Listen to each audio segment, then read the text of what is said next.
Tongo Liziba TV, Tongo Liziba TV. Pour plus d'actualité, abonnez-vous, abonnez-vous, abonnez-vous. Maman la Sarah insensé qui a boti Sarah bâtard, Sarah pas ya boti pe ba bâtard na ye. Ba bâtard na ye wana pa kutana pe na Diego papa insensé o ya boti ba bâtard a sundoli ba formuler couple bâtard. Alors lelo ceux qui bâtard et que soit conjugaison. Donc, conjugaison, nous conjuguons les verbes des enfants bâtards au temps présent. Diego bâtard, Sarah bâtard, Ada Samwana ya Sarah bâtard. Oya mobali wala ki pindi bâtard. Na calcula côté, ko sakanate, dans zonga ero ebisa batu vérité. Yo yebi vérité pourquoi bokabwana na ye. Yo yebi biso nyonso to yebi. Exactement, la team est comme la lettre d'émission de Tobanda Koyo kapé batu suba comme la lettre de suspension. Mais Diego Yemoko a ça la lettre na démission à côté ça peut passer. Restement, est-ce que era mema au Dubaï? T'es net yé pena masolene na obétate. Ah moi mobile je pense que je le respecte ça. J'ai pas envie de parler de lui. Okay. Soit même à Dubaï promis ah même m'appelle mon tout mon sous. Ah ça nini? Ah même m'appelle mon tout mon sous. Si on la raikuna na Dubaï, ça va dire era futra ba billet, ou ça va billet. Va pesa ye na mbongo atsoma mutu kwa ya kana ngo na mai. Vous comprenez? Parce que ya zone ya demituka. Oui, ba so sera na quelque chose ya cobra wana ba $1000 soma mi balé. Au moins ba pesa 3000. Na $1000 a lukape ba sa ke ko de douane mutu na matadi. Ya lingani era lelo. To beta li solo na to fanda série era première fois era ya Oyo, c'est la Marine Zoyinda, na Sernabiso, Blandino Mari. Era Lukanga, a Benganga, te grâce à Lukinga, bito pas Era, Azana Interbovan. Donc, il y a Interbovan, yé mon grâce à Tobeta li solo. Mais, Eron, ba Sunga Biso, Suna Kina Dubaï, grâce à Era, na Miss Langa. Mais la Kamo, à ceux qui nous voient dans une émission. Oya kosa na télévision, yo sa malinité, bon chanteur, fion. Après 4 ans, les London Jimmy batu non que soit Diego l'émission. Diego azaka boy ba benga wa boy penza azaka boy na latim moi musala azaka moi musala parce que Sarah tanga yaka na latim azaka rejeté déjà na ba orchestre seigneur pour nzoto na ye tous les orchestres ba ye bien ko banana victime to longo na jet set to ke na wera kuna alala batu nyonso Sarah za nzoto moko public dans lelo ata batu ba mona na réseaux sociaux ko tia munoko. Parce mutakala public ba misenyo so c'est Sarah. Tant mu pa ye na latim alingaka meka ko boaka ngunda na ye et pas Cédric Mbungu. Parce que Cédric Mbungu azane garçon étoile, Sarah ya latim aboka non aboka mikate pas Cédric Mbungu. Aboka mikate pas Cédric Mbungu. C'est mauvais somme. Cédric Mbungu aza garçon ya étoile. So si moi ya libabe, oso comprendre. Oh, alingane Cédric Mbungu. Et puis cité phase bu ayo tomber na Diego. OK. Kizenga Diego qu'elle était. À côté de mon salibabe, allez, basangani ba formuler couple ba toma babe. Oyebi bat ba yebaraté grâce à ça. Au moni makambo a cause la fali. Que fallait bimaranga. Mito. Ye liwan na ye a vie et héritier. Nani Jonathan, liwan nani? Liwa ya grâce à vie héritier. Pas tout à. Nana plusieurs témoins. Donc nana ko héritier. Donc, ce que le bi pour na poto ma chérie, détrompe-toi au quotidien. Yonde héritier on a des fautes. Yonde ozamuka la polinga ke héritier lala yo. Oh. Kaka qui héritier boyana ya loba peda oui c'est ma petite sœur. Ya héritier na kwanza. Oh, afinga ka ferret. Afinga ba mise musubo mona esi postérité ndenge mabe. Apostate liwa vine na oyebiso likambo eza ngamo na zala.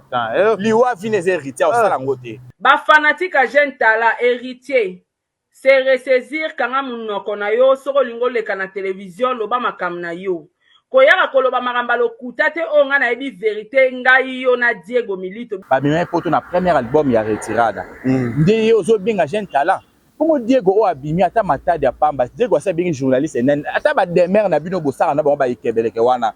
Diego asa bingi journaliste nini ake ko compagnie ata na matadi mais Sarah aussi monopole OK trop loin. Non, n'a pas sur monopole. Wana yo mon fou ba no Diego talié. Et bien là mususu trop choqué yo pour la télévision. Yo monton au fandaka au longo li pa bilambo tali mutakala na otali grandeur na mutakala na yo. Au super Diego talié bien. Est-ce que le barapena Diego a mérité yo la vie? Tozongi c'est yo ke solangi. Et ni solangi accent. Wana mususu comme nena. Oh mnene wana. Na bossa ni joli olangi. So pe na bossa na comme na bati kaka. Bino nyonso wana. bon zongi la ndeko na bino keta plus jamais asala que rero asala pour famille ne kokota miniature to ba nozongi c'est la bino ba Pour plus d'actualité, abonnez-vous, abonnez-vous, abonnez-vous. Voilà, bonjour, bonsoir, Nabiso ya Congo, Ziwa TV, voilà, il y a Kevin Pandalekecho. Merci d'avoir abonné tout le monde émission Nabiso, ba vérité à Nakati ya Congo, Liziba TV. J'espère que boka moi design to saleli wapi, to bana da ko salela mo pe to salela mo toujours. To saleli moi mi kolebele to ya na boulevard sur boulevard Church, auto saleli émission Nabiso lelo avec moko ya batu bosepela kanaye, moko ya lobelaka plus makambu ya analyse plus que na ba spiritas alobelaka mambu ya la team wata autre solane plus à nakati ya chaîne biso ya Congo Liziba TV, sans oublier encore ya kopesa mbote surtout na ba partenaire na biso balingaka biso batalaka biso partout dans le monde entier, sans oublier na ba banse bolingaka nga botalaka nga, sans oublier na pesi mbote mingi na Emeteza fondation Emeteza na pesi yango mbote parce que fondation mo ya kitoko soki bosala musala kitoko esalaka bien na fondation Emeteza Teza ça m'a montré kitoko, sans oublier à Papi Makaya na pesi pembote bisika zali na pesi bango de bisika zali Papi Makaya des jeunes millionnaires na pesi mbote pe na bosete maman Nancy Mbenza Mama Africa Maman Nancy Mbenza Mama Africa wana ba partenaire oyo tozo collaborer na bango na kati ya Congo Liziba TV, sans oublier Pichu Menza Nicole Menza, sans oublier Licia Touzizila, la canadienne, la PC Mbote, la bossa di pété les sous boss Emeteza, la PC Mbote, toza ebele awa vraiment, na estimation de APDG Trésor et Olangi. Partout au Linga Lekechu, au Moni partenaire biso toza wana FBT Misalande, au Yazarada biso toujours, au Linga biso, puis à bon séjour na Kisasa à Gelor Kanga, le joueur, le grand joueur, le Djogo, au ya l'équipe bangonio som takokani na Trésor na Gelor Kanga Azati. Sans oublier à Jonathan Bolingi, je te salue aussi qu'il y a toute la famille Bolingi, Yannick Pang Bolingi et Adamo Bolingi na pêché Mbote. Bonjour Moura de la presse. Bonjour, bonsoir, na battu sur la biso, abonnez nous sur Congo Liziba télévision. Merci na bien attention au tirer envers biso. Nous allons avoir pour nous servir nous de temps à autre. Je dis merci na ba mélomane sur la bonne musique. Pour ça que nous avons un rendez-vous mon le 27 juillet na stade de Martyr avec le pasteur Mike Kalambay. Où il y a belé bananta benyon so boito célébrer événement oyo eza événement de l'année pour yo kabantimbo ya bien oyo ça là qui édifie biso na carrière ya pasteur Mike Kalambay depuis abandon de succès en succès a ebela biso toujours bantimbo et consoler biso na moment oyo tozana na difficulté boito quand on live ça là bien pour ça ni souhaiter tout ça na programme il y a le 21 septembre na Paris la Seine avec héritier de la France à Toto ya Tembe. En exclusivité l'album il y a Chemin de la Gloire. Voilà, sans oublier que tu as rendez-vous le 27 juillet de l'Obiwana. Il y a pasteur Mike Kalambay au stade de Martyr. Mais il y a bonne musique, il y a musique, il y a fanatisme, mais musique. Tant on a musique, il y a délivrance dans 4 mois. Pasteur Mike Kalambay, on a délivré. Les autres, il faut passer à Mike au délivrer biso. Nous avons sur le 21 avec héritier Watanabe Gogan septembre. Tout cela dans le mois de la presse. Musique yango. Les autres connaissent ma musique. Aux hommes on a ndenge ni komona ke ba mission na biso tout les lots pote zongi ba ko chaka ba date. Et tant que analyste ça va to ba dossier mususu et ça le nom ndenge komona mission nyonso le ko beta oya beti pe le to na moment wa taper azo beta. Voilà et ça lit bien ils a toujours kotombo la culture mboka na biso parce que un moment mboka na biso par rapport à musique ezalaki na moi baisse parce que ba musique banda ko ke no beta hier puis que tout un problème ba combattant et pourtant ba musique na biso ba sala effort ya musique biso ba nzembo ba clip ba dépense rapé ba rappel na besoin retour ezonga pourtant on veut ça revenir na yo faut zapper pour l'équipe pour yo bimisa la qui donc comme ça qui moi qui tire mboka na biso ezalaki na moi okita parce que ba musique na biso banda ko kende obeta kana ba pays d'Afrique l'Europe les banda ko tango te vu que mon ba combattant ezalaki. Mais le quoi mamango efungwa mais ça li bien parce que tout comme ko ba capacité ba artiste to na bango et comme ko fungola pe sous artiste na biso pe batu ba koma lisusu na attention ya ko attirer na Congo pour na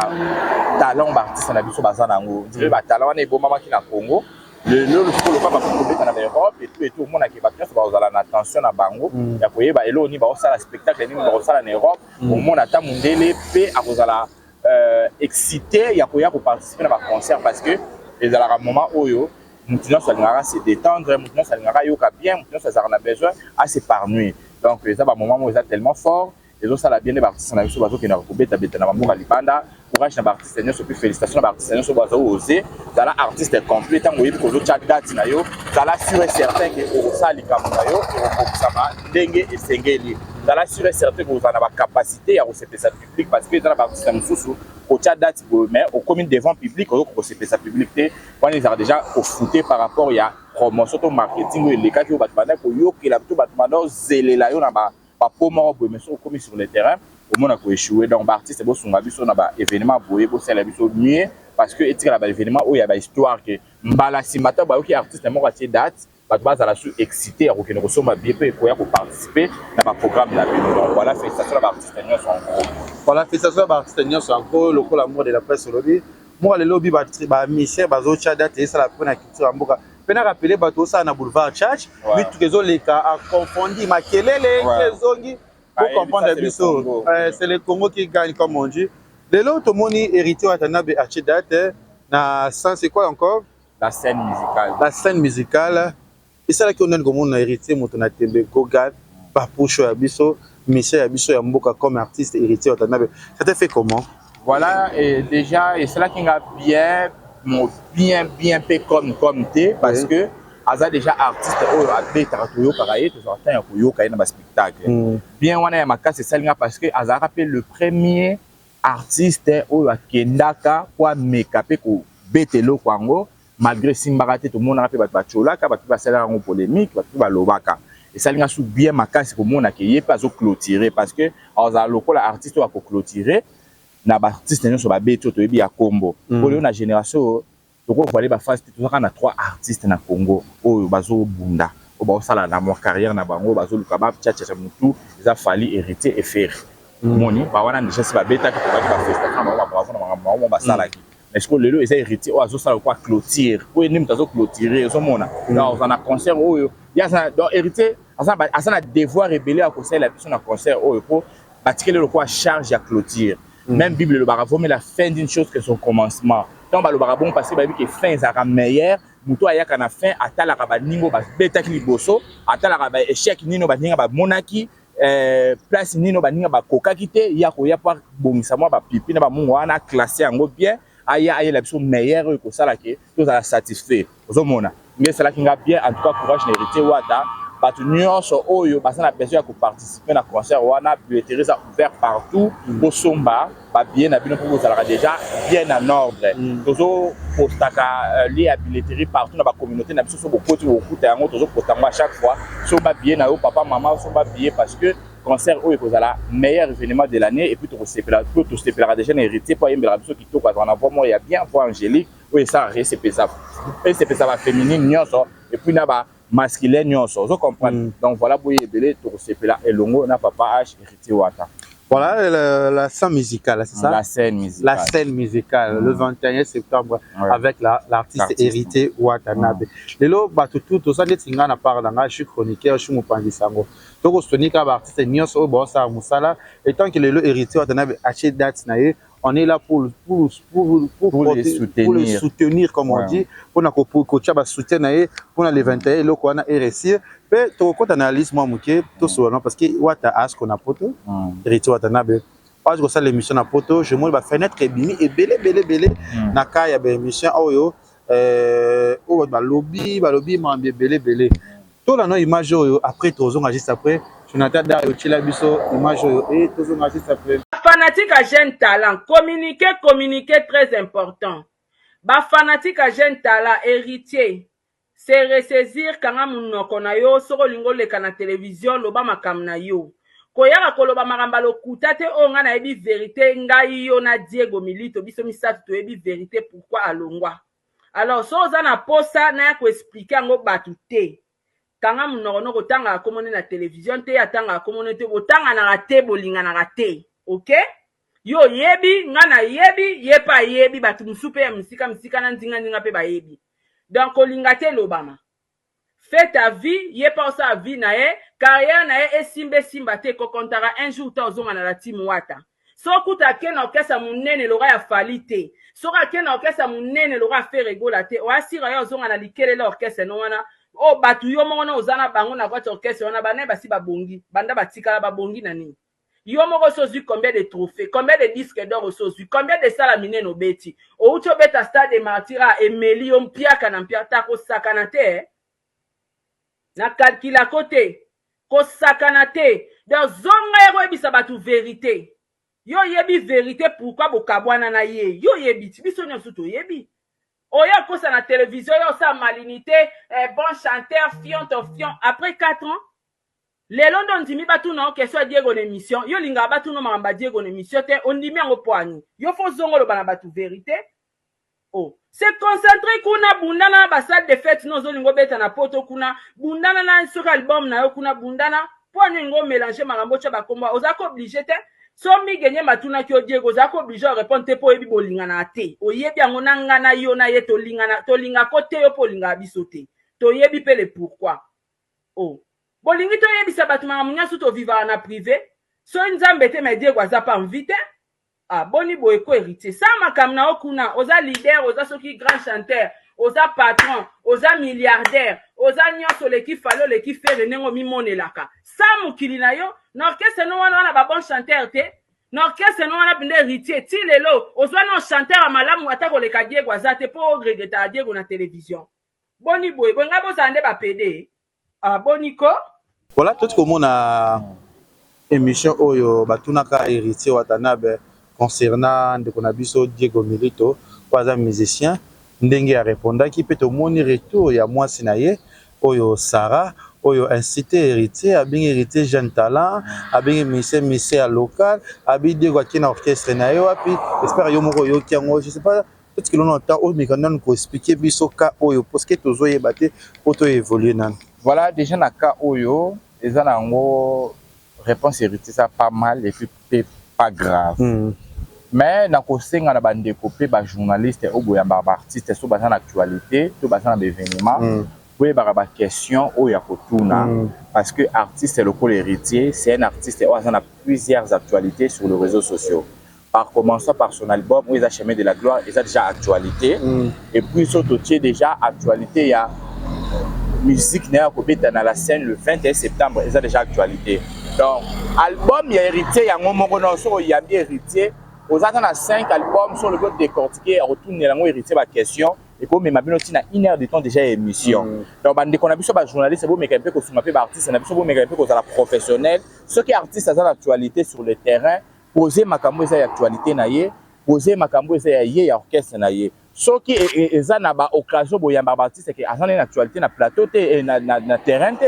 Wana ndo ko na ba détail muke ba ke mutinga na sala ki pourquoi mutinga na longwa ki pourquoi ozomona mais ce qu'on fait la actualité artiste parce que na minute sur côté na Facebook beaucoup héritier Paris la scène héritier Chemin de la gloire héritier Paris la scène au moins actualité ça manque de vie en côté bon mais quand peu sur so bino bato bo dévier actualité parce que vous avez comme mais quand vous êtes professionnel na la na héritier na émission mo ataki na ya na biso jouer bangato très professionnel. Je vais tout naïko banda début émission, si na souka émission sur Chemin de la gloire, je décortiquerai titre un par un. Aujourd'hui mon aké, mutasali kamnaye na ki professionnalisme nyonso. Voilà, na est-ce qu'on a qu'à côté à Sarah déjà il faut retenir que Diego azaka boy, ba benga wa boy penza azaka boy na latin. Moi musala. Azaka moi musala. Azaka azanga ya latin. Babanda ko futa mbongo lokwa ba boy nyonso ne ba futa ka et Diego azlara garçon moko boye oyo oui depuis sur chapeau na miniature non matisalanga c'est pas un problème Diego azara garçon oyo tout le monde est déjà nzoto na ye eza muto azo reflecter du souma ça veut dire souma libabe oui to yeba batu moi attendre total na ba télévision total na to mona ah oyo azana mo étoile oyo azana mo makambo azana mo manaka o pe o mona ki o eza libabe o penza za muta libabe basala ke fond non batu ba memai ba luka ba koti na wenge za kana ba era baluka ye ba mema ye ba pousser de l'avant azana no lo malonga te ti ayo ko taper la team pe héritier mais malgré ça malgré li babe na ye héritier ça mutamanaka mutamakambo vous comprenez ba no luka ba pousser Diego akoma na mo étoile place ba baza pour plus on se toyebi na la team na kala ba ko bouger ça va Diego te yebi ba bouger na la team Diego solo te vous comprenez mais malgré basala ke fois wana babenda ye esimba te nde balobaka libabe elandaka libabe mabele lisi bayembango mobali ya mokuse pese mwasi ya mokuse basala makambo na bango mikuse oyo mpe ya libabe pese mpe mwasi ya libabe basala nini makambo ya mababe malchance ke azalaki nango akutani na libabe mpe ya Sara baformule couple ya bato ya mababe parce que Sara ntango ayaka na Latim azalaka rejeté déjà na baorchestre nyonso mpo nzoto na ye tous les orchestres bayebi yango kobana na Air Victime tolongi wana Jet Set toke na wera kuna alala na bato nyonso Sara aza nzoto moko public donc lelo ata bato bamonaka ye na réseau social akotia monoko bayebi ke mutakala public ya bamisie nyonso c'est Sara ozo comprendre ntango mpa ye na Latim alingaka meka kobwaka ngunda na ye epa Cédric Mbungu Cédric Mbungu aza ne garçon étoile Sarah ya la team aboka mikate pas Cédric Mbungu. Aboka mikate pas Cédric Mbungu. C'est mauvais somme. Cédric Mbungu aza garçon ya étoile. So fimo ya libabe, oso comprendre. Oh, alingane Cédric Mbungu. Et cité phase bu ayo tomber na Diego. OK. Kizengi ya Diego kelete. Akuta na mosa libabe, allez, ba sangani ba formuler couple ba to mababe, allez. Diego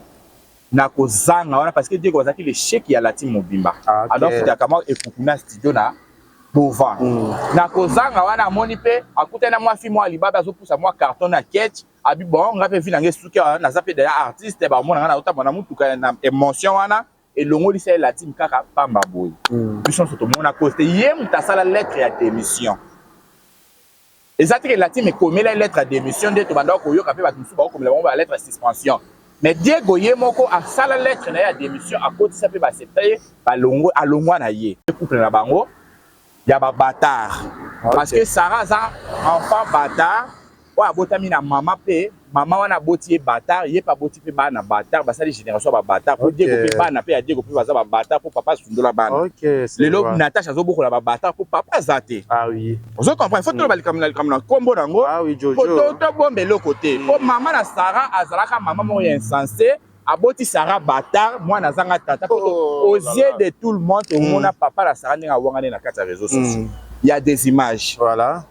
maman na Sarah insensé qui aboti Sarah bâtard Sarah pa ya boti pe ba bâtard na ye ba bâtard na ye wana pa kutana pe na Diego papa insensé o ya boti ba bâtard a sundoli ba formuler couple bâtard alors lelo soki bâtard et que soit conjugaison donc conjugaison nous conjuguons les verbes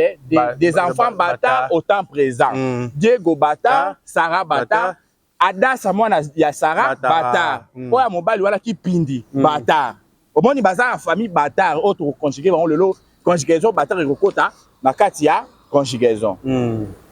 Muto héritier azaka patron na ya futa yi alesa bango pe na moment moko po Sarah pa comment kamane héritier azaka pe na orchestre.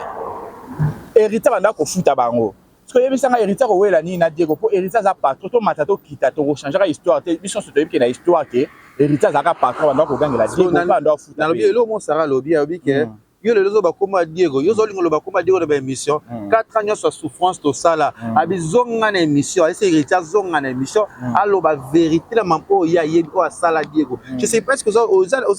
na likambang oyo peut-être Sarah zo lingalo parce que man lingalo zo luka information lende ko yo ba likambang yo zo yebi likambang oyo Sarah zo poser bi ke na yo ki elo monter héritier sala Diego parce que héritier biso soto yebi héritier azara muka candidat héritier pas kangela ba candidat héritier à cause à lobby na likambu et si les qui a sécurité pe amour pas bosani ce muto zil kam héritier na premier degré ce que ça ndoki comme ça se bien nga fonctionner vous comprenez je pense pas aussi que héritier a beta Diego mbata na miso ba to afinga Diego bon so pe ko finga héritier pas ça la ngo bat nyonso tout monde a rappelé vous comprenez yango te oyo kokoma mabe wa sala Diego asala nini na 4 ans souffrance asa te to ke pa to zonga asala nini ba wela ne mo sa poto non ba nyonso ba bi ke Diego azaka bon héritier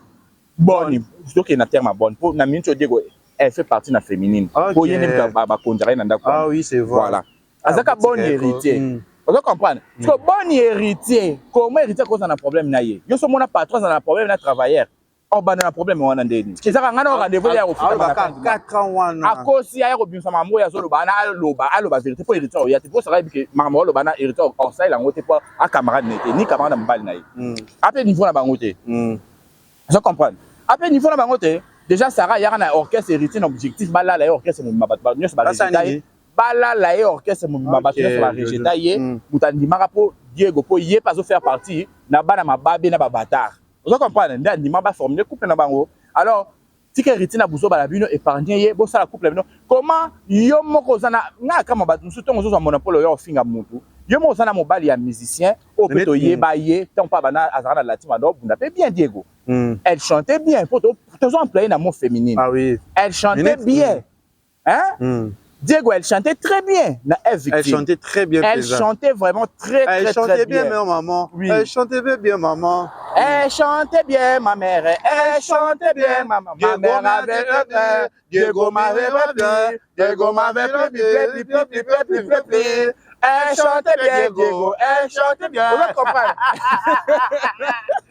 Diego, elle chantait très bien, la victime. Alors, tant que yo aux juillet, elle chantait bien, Diego. Elle chantait bien. Diego, elle chantait plus. Tant que yo aux juillet, vous savez carrière na bino, vous continuez na bino parce que biso ne se tente pas que Diego a longaki a kene po a kende de l'avant na carrière solo na ye. Tout le monde a la conférence de presse à l'objet que non, on a combien d'orchestre nanga et tout, on a ça la carrière nanga. Tout le monde a pas ça sur featuring ali, sur qui Jembo Liboso, sur qui single. Et bima a petit sikoyo. Banda longwe sur 4 ans yango yo Diego ata na succès na koloba un niveau nan ti niveau ko succès ya commune moko to ba commune moko biska bazala ka on a vu na ata na immeuble na bino wana e galerie Bruxelles on a ça sinta ka page na immeuble wana ba yebi Diego te ko ti ozo d'audacité ya ko loba ke héritier jeune talent o lelo azo bimisa album iso beta partout ba tino oya avec ma fille na yo ana poto. Ah, mais ma jeune fille en a dit au poteau. Yoka, ouais, bimisa album ko banana retirada. Toké na mi-ange des morts, toké na chemin de la gloire. L'homme le plus compliqué du monde. Ouais, même orchestre na début à carrière na longoli bango poto na egogolo no ya Diego. Ba même poto na premier album ya retirada. Ndé ozo binga jeune talent. Pour Diego o abimi ata matadi ya pamba. Diego asa bingi journaliste nen. Ata ba demer na bino bosara na bango ba ikebeleke wana. Diego a sabengé journaliste nini ake compagnie atana matadi mais Sarah aussi monopole OK trop loin nana pesi monopole wana yo mon fou ba no kozana Diego talié et bien l'homme sous trop choqué yo pour sa télévision yo montant au fandaka au longo li pa bilambo tali mutakala na otali grandeur na mutakala na yo au super Diego talié bien est-ce que le barapena Diego a mérité yo la vie to yé Diego ozo mérité Sarah la vie ya Zoa Diego pour Luka carrière moi mon bala batte koufi le so Diego to mona so ki na ko sila boye Diego asila kaka na succès te azo sila na nzoto na imere o bato azana ngo ya malamu moni expression muto ko ça o expression ya muto externe Diego asili yango na vie tout ça parce que asa na vie moi ya torture azo mener vie moi ya passe au tout sérieux pilipili tangawisi moi mbala bato kufa a tout ayo mabe a tout apé tangawisi mabe a tout elo pilipili mabe finalement ça na combien de musala para yo si le Diego azo avancé parce qu'à côté na moi ça li babelo ko yo oyo moza maman insensé oboti bana tata ozo ko finga héritier jeune talent ouais dikaraba na ye héritier wana aboko la kabana na ye aboko la liboto na ye et puis aboko la liboto ya kutela mokilo nzamba loba ke sunga bandeko bazangi yo nde ozo ko finga bino na mbongo bino bozana ngoyo soit disant na Diego bozo sa ni na mokilo parce que tout le monde ba œuvre na ngote yo saro bouja wa oboko la nani okabela nani banano banani tambola na banani ofrekata banani na bango bironi no yo kota rester voka yo plein na facilité boy un moment faut arrêter penza beaucoup mo lekisa bino boza bato ba rejeter bino réseaux sociaux mo bozana na ba camarades na réseaux sociaux te bozana na ba camarades na société te bozo ko finga batuka d'aller pas dans les villes boy pe rita futa bino Sarah kama mutu kone bana otanga mai soki mbule beti mai ezo kote bato sur la carte bon donc c'est l'hérité ti ba 3 h 4 h pour poser la salaire a futa bino azara patron na bino faut respecter les gens qui ont vécu et puis au azara patron na bino futa bino na momo vous na banzala c'est l'hérité qui vous a payé un peu du respect s'il vous plaît azapé l'homme il y a un mi-ange démon chemin de la gloire peut retirer da Diego aucun succès na marché à lobby sous swabi yo héritier yo kanisi Diego ozonga na orchestre na yo orchestre no ya manzanza wana na loba ko manzanza pe abia ko loba makambo et puis ba benga na Diego na 1 2 3 répétation te ba pesa espace na 1 2 3 répétaka ba bakota te ce qu'on kolo 1 2 3 ayoka kanda lo instrument pour ezala so muta lo l'instrument yo kota bato baso mama sanga ba bénéfice wana de besoin ça ba tout babengana Diego bakotaka te. Yo orchestre Diego eza orchestre batongi ba brique batie ba chevron nyonso batie ba benga nini ba plafond. Lelo Diego asuki wapi? Omoni kozana na libabe na yebisa bino libabe basokola yango bakena pe ko lave yango. Yo tout la biso tolo a Diego azoke les poteaux ayo ko assister na concert à faire. Mais faut betela biso suite à vérité te Diego aza refi yo mo pesi ba visa yo finga na ba maman ba boti biso ba yebi mutuna makolo te yo mo pesi ba visa. Comment Diego aza refi pourquoi? Oui aza visa wapi? Un artiste que ya za na orchestre manzana te orchestre ba tonga na ba brique na ba kayas nyonso. Azu refi à visa pourquoi?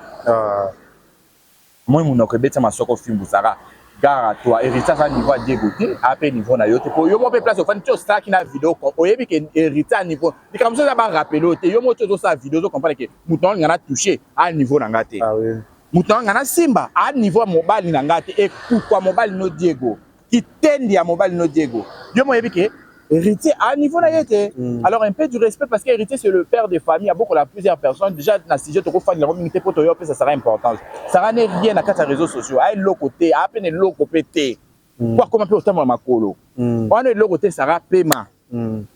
mais keto langi te photo zonga na ketia pour ketia mutu makato c'est ça ketia keto langi tangu sara ya rosimba batu boye po yo muto pese mutu pese visa Schengen vous comprenez? Yo muto PC mutu makasi ya PC visa Schengen. Alors bendara matoi na bato yazo simba wana ba niveau n'était pas retomber nyonso. Tozongi c'est la yo kete olangi. Et ni solangi accent. Wana musu komone nani? Wa mnene wana. Na bosa ni joli olangi. So pe na bosa na komona bati kaka. Bino nyonso wana. Bo zongi la ndeko na bino keta, puis jamais ça la kerero asali pour famille ne kokota miniature.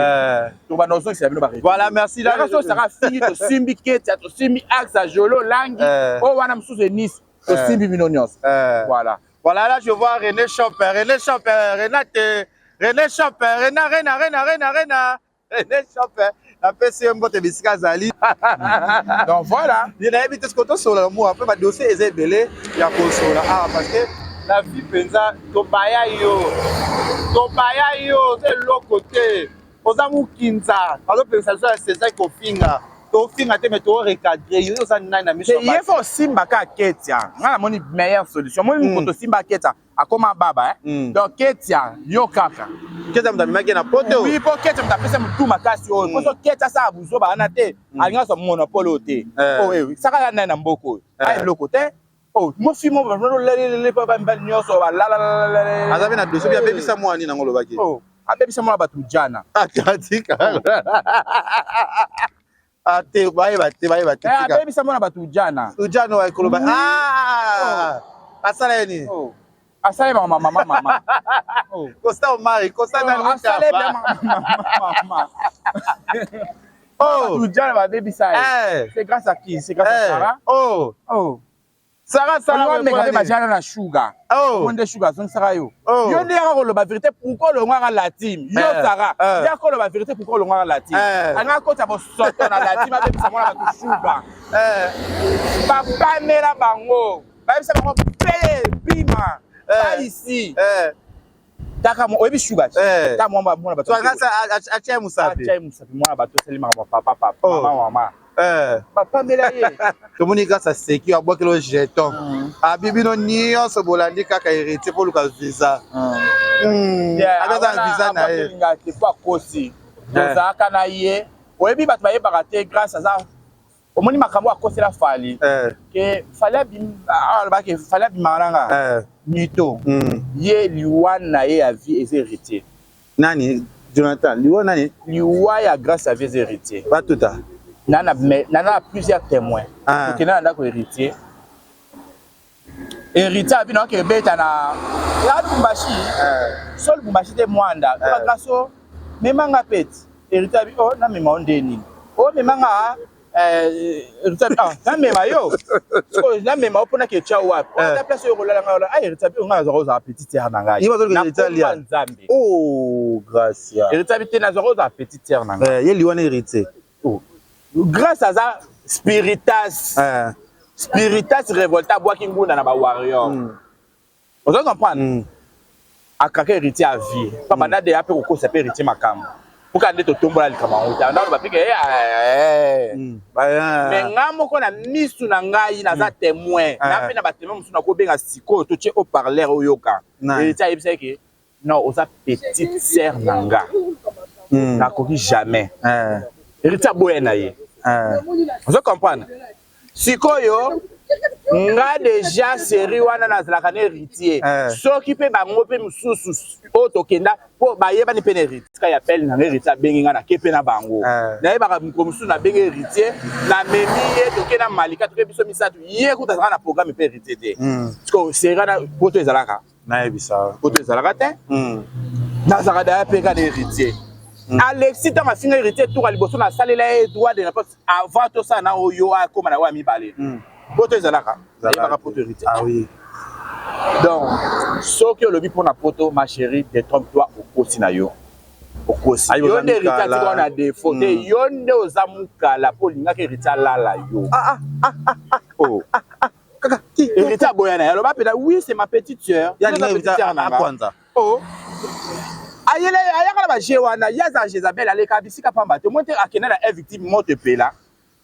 oh yesu ne ka ba kuanze kaka oh ya yo obana ko sepela ta onene azo sa émission lo ba ke obimara falit ozaka pe na ba a1 no benga nene ozo pesa ye po loba lelo ko moka lika mo mi charge pour passeport ti lelo so ngate amando sepela so walo banika bimara falit so ko gu boloba esala ye bien madame amoni so lika mo ko mi charge passeport bakanga za so esika okendete aso na place au mata de la te ba kei atikali et comment ça les choc yo ko finga nene ate nene ba makamine so no bisa victime yo ba no ko ya ko lobango tu za pesa nini ya mara bazana ba conférence ba binga nene ya ti nene azo bisa ba série ba pesa ba visa mutu groupe tel les visa yet groupe wezu visa yet bon le nozo ko loba tangu nene ba bandili kamba ya fali grâce à bimana fali ya banda ko séparation binga nene azo encourager nene ya beta ba A1 nene ya loba abanda yo ko gu abana ko s'attendre na retomber te ba kange passeport pour visa one utaki na victime le ba kanga e visa ale akomi ko loba oh non ngana bi mangana nini te obani ko finga nene te obana ko couper le prix vani yo bana ko loba ke fala no fino misu oh ya tokena répétition ba à l'époque ayaka la ta ba dongi na yewana yo na la ta wana bi fala finir misu comme le charge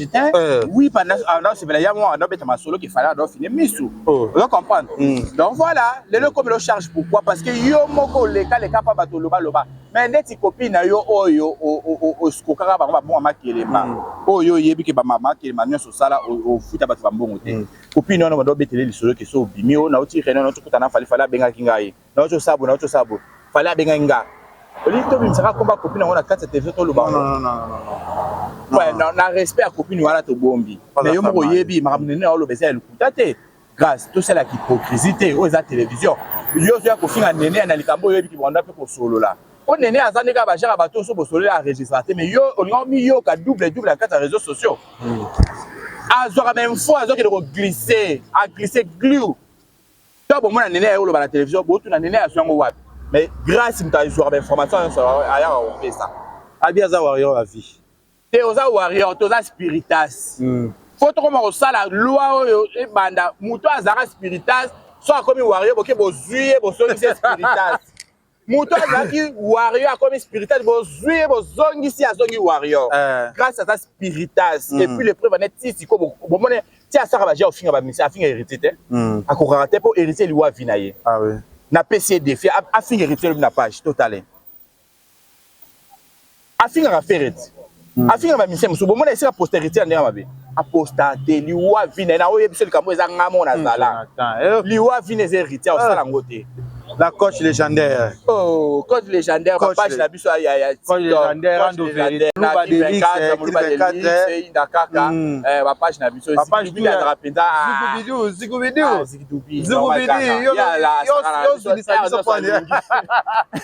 ma page tu à TikTok Rando Vérité Louba Delix donc voilà matata okozonga spiritas grâce wana eza ce qui est sûr certain déjà pe ozonga loka spiritas pourtant on mona que makamne so sali fait de compte ngo ba peso passeport te visa pe zongi ozonga spiritas pocho wana passe na motema yo grâce yo fanila biso sali biso grâce contre grâce obimi 4 na tableau soki na plateau matuni yo likambo passeport lobi d'ailleurs na Rosa na concert pasteur Mike na Paris yo moni na Paris tout le monde à Paris. pouvez biso yo za madame bwana concert na Juliette kende sikoyo kende na Lyon ça la promotion oh yo faut accepter aux likolo za world yo l'unité de mesure idem faut prouver mon kilbat ne pas loba grâce ma beauté passeport tu le voyager té oh passeport na bongo c'est ça là oh tu es ça là le passeport na yango na yango au moins il y a mytho idem so ba loba ki ba beauté passeport yo prouver biso ata le baté na beta ba on kukao OK parata 5 jours aux zongi pourquoi c'était aux ambition poser le côté grâce bando ça ça misala boutique oh toi moi yango mbongo sur la boutique ezate mbongo marchandise ezate anga escroquer vient na biso ouais ça munene wana on est escroquer tala toi ba dossier na belé bon to moni vidéo moko ya era ramsa lobby awa abimana eloba nana abimana yete era sala ke ake des voyages à liboso ke na Dubai pour pas so pas quoi qu'il arrive ba jeton era quoi ngaka sala ngana era to yo kana te compte à rendre on a plus solo on bien si on la la ikuna na Dubai ça vient era wa futra ba billet wa ça ba billet ba pesa na mbongo atsoma mutu kwa yaka nango na mai vous comprenez parce que ya zone ya demituka oui ba so sera ba quelque chose ya cobra wa $1000 seulement mi balé au moins la piste 3000 na $1000 à lukape ya ba sa ke ko de douane mutu na matadi ya lingani era lelo to beta li solo na to fanda série era première fois era ya oyo sera makarine zo yinda na ser na biso Blandine Omar era lukanga abenganga te grâce à lookinga bito ke pas era azana inter bovan to kena inter bovan ye moko grâce to beta li solo mais ba ero ne ba sunga biso sona kina Dubai ça grâce à era na misanga mais na kama so ke ko wanga na émission na kama so ke ko wanga na émission grâce au moins yango yo na sara boze loko mo mo tina réseaux sociaux batin so ba baye bino botika na bino mi parler o atana batu balinga bino na réseaux sociaux grâce à ça sona ba camarade okyo boire ngude pa mo mbale oh copine na yo copine na mo mbala zalaka akomi copine na mo mobali nani oh copine na ngote loba manque à ba camarade aba tika na défaut donc tu as des fonds grâce on doit s'en la vie tu dois bien loko et to loba déjà le ba so ezate ça moi mais le grâce à choquer la vie na beta on la télévision alinga mutu no talinga bébé no te do linga bébé et loko bébé loba et loko di loba na Jonathan loba tu wana beta on y aura un moment non loba grâce à chocolat yo tika et grâce à choquer la vie bébé on tient na loba pe la télévision tient on va ya chocolat on a loba wana eza miette na loba te boza surtout pour beta on la télévision il y aura un temps et un moment dans Fanda dans ça sous 4 dans le barango parce que ils ont regret à vie nanga au moins la camarade de Fanda naie mais à seul bleu mort boy mais grâce normal kaka normal yango tikal fils sans pacha si azangi pacha mon kilo quoi grâce à ta souffrir pas qu'il côté ka o mabe. Merci à nos abonnés. Mais précis na ngeza ba tu to ki koteka yo basi na bango basala tout ba bisa mama libana mboka basala ba basi na bango yo siko kino limbele mo ya 17h ba zoka ba ko so leka wa sans valeur. Donc OK, merci que dédicace à tout balingaka. Jésus, on balingaka yo ko lo bani na batu nyonso. Voilà, merci la batunyonso balandi biso à retenir que tout ça na concert vous allez bon le 21 donc pas de distraction. Tout ça problème na ba boy nyonso tout ça problème na bino te bino go samsa na bino et tout ça samsa na ye bo consommer toujours l'album ma chemin de la gloire. Merci na batunyonso vous allez brancher ce côté ba o ba boni que na laisser ba on propos na en tout cas na le ko rectifier te na appeler le ko lo mola te parce que nous sur le déjà voilà donc merci na batunyonso balina biso de partout na essayer le ko rectifier te parce que nous sur la vie et la vérité na conseil mon makambuté. Donc to kuta na bino le 21 septembre va continuer qu'on soit billet billetterie toujours ouvert. Kosomba pour tout ça la sorte de Maman Angèle Walesa. Maman Angèle Walesa, sunga biso maman, nous avons un problème dans la communauté, nous avons des femmes insensées. Yo za maman o yebi nzambe, Maman Angèle